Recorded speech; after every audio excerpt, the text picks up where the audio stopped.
میرے نبی کے غلاموں، آؤ آج میں آپ کو رسول اللہ کی وفات کا وہ منظر بتاؤں۔ وفات سے 4 دن قبل نماز ظہر کی ادائیگی کے بعد رسول اللہ نے منصر خطبہ دیا۔ فرمایا اللہ نے اپنے ایک بندے کو یہ اختیار فرمایا ہے، ہوا وہ دنیا کی نعمتوں کو قبول کر لے یا اللہ سے ملاقات کر لے۔ اس شخص نے اللہ سے ملاقات کو قبول کر لیا ہے۔ یہ سنتے ہی حضرت ابو بکر صدیق رضی اللہ عنہ رو پڑے، کیونکہ وہ سمجھ چکے تھے کہ یہ بندہ خود رسول اللہ صلی اللہ علیہ وآلہ وسلم ہے۔ وفات کے دن رسول اللہ صلی اللہ علیہ وآلہ وسلم پر بار بار غشی طاری ہو رہی تھی، اور دن جیسے جیسے چڑھتا جا رہا تھا آپ کی پریشانی بڑھتی جا رہی تھی۔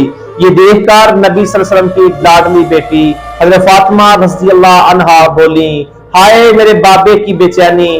نبی کریم صلی اللہ علیہ وآلہ وسلم نے سنا تو فرمایا تمہارا باپ آج کے بعد بے چین نہیں ہوگا۔ پھر سپہر کے وقت رسول اللہ صلی اللہ علیہ وآلہ وسلم کو اپنا سانس رکتا ہوا محسوس ہوا۔ ہاتھ اٹھا کر 3 بار ارشاد کرتے ہوئے فرمایا، بل رفیق الاعلی، آپ کوئی نہیں، وہ اللہ رفیق اعلی ہے۔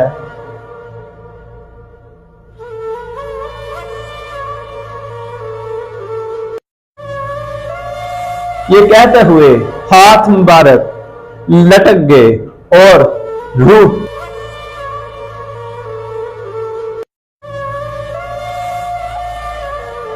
پاک عالم اقدس میں پہنچ گئی۔ مدینے کی گلیوں میں آہو بکا کے نعرے بلند ہوئے، مسجد نبوی میں کہرام مچ گیا، اور مسلمانوں کی آنکھوں میں دنیا اندھیر ہو گئی۔ حضرت عمر فاروق رضی اللہ عنہ نے اپنی تلوار نکال لی اور بلند آواز میں بولے، جو یہ کہے گا کہ نبی فوت ہو گئے ہیں، میں عمر اس کی گردن اتار دوں گا۔ اس طرح حضرت ابو بکر صدیق رضی اللہ عنہ نے قرآن کریم کی ایک آیت پڑھ کر سارے صحابہ کو اور حضرت عمر فاروق رضی اللہ عنہ کو جو دلاسا دیا۔ دیکھیں جی، رسول اللہ صلی اللہ علیہ وسلم کا دنیا سے جانے کا جو سبب ہے، یہ امت کا غم آپ کو کھا گیا۔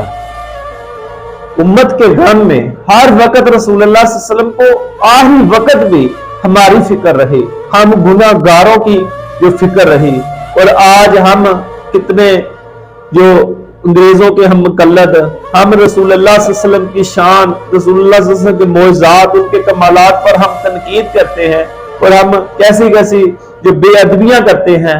اللہ تبارک و تعالی ہمیں ایسے کبیرہ جو گناہ ہیں بے ادبی والے، اللہ پاک ہمیں اس سے بچائے۔ یقیناً رسول اللہ صلی اللہ علیہ وسلم کی جو ذات ہے وہ بڑی کریم ذات ہے، بڑی رحیم ذات ہے۔ رسول کے کیا کہنے، اللہ تبارک و تعالیٰ کا ہم شکر ادا کرتے ہیں کہ اس نے اتنا کریم، اتنا پیارا نبی، جس کی امتی ہونے کی خواہش نبی کرے، اللہ نے ہم میں وہ نازل کر کے ہم پر اپنا احسان عظیم کیا ہے۔ اے اللہ، تیری ذات کا ہم کروڑوں بار شکر ادا کرتے ہیں کہ تو نے ہمیں اپنے کریم رسول کا، جن کو جاتے وقت بھی ہم گناہ گاروں کی فکر تھی، اے میرے اللہ تیرا شکر ادا کرتے ہیں کہ تو نے ہمیں اس نبی کا امتی بنایا۔ ارے اگر ہم رسول اللہ کی جو آمد کی یا اس چیز کی اللہ کا شکر ادا نہ کرے تو کیا کرے؟ اور شکر ادا کسی طریقے بھی ہو سکتا ہے، اپنی خوشی کا اظہار ہی کرنا ہے نا، چاہے اپنے گھر کو سجائیں، چاہے اپنے بازاروں کو سجائیں، چاہے ہم لنگر پکائیں، محفلیں کرائیں، ہم جو بھی کریں، یہ تو ہماری اپنی محبت ہے۔ یہ مت پوچھا کرے یہ کہاں لکھا ہے، یہ رسول اللہ کے وسلم کی جو ذات ہے بڑی عرفہ والا ذات ہے۔ اور صحابہ کرام جو وضو کا پانی نیچے نہیں گرنے دیتے تھے، جو لعاب دہن نیچے نہیں گرنے دیتے تھے، یہ نہ اللہ کا حکم ہے نہ رسول اللہ نے کہا کہ ایسا کیا کرو، لیکن صحابہ کرتے تھے، نبی نے کبھی روکا نہیں۔